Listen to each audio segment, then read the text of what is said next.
Uh, Colonel Sellin, I think it's also important to reflect on how robust American foreign and military policy actually is today, more than in recent times.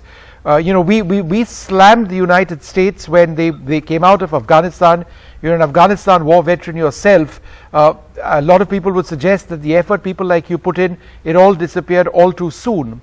But today is a day where I think American foreign policy and military policy needs to be commended.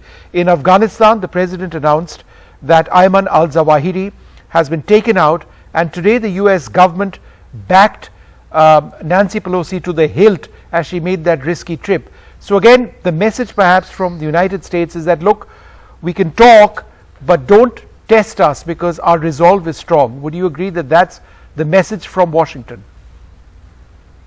Well, I think you're right. It's certainly the message that's coming out of Washington, D.C., but how accurate is it? I think the U.S. military is at its weakest point in many years, and we have to consider the logistical problems if the U.S. Military, in particular the U.S. Navy, engages China within their area of operations, very close to the mainland.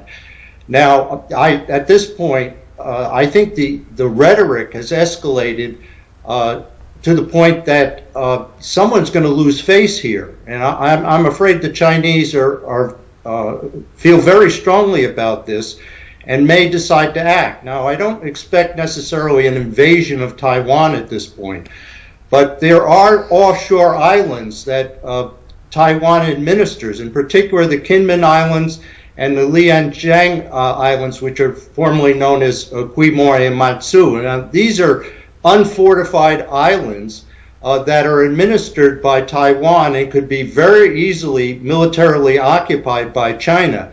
Now, this would be a great symbolic victory for China at very little risk. So we're seeing a lot of military activity in Fujian province, which is the area directly across from Taiwan, but also directly connected to these offshore islands. So I'm a bit concerned that they might make a military move on Kinmen Islands or the Matsu Islands.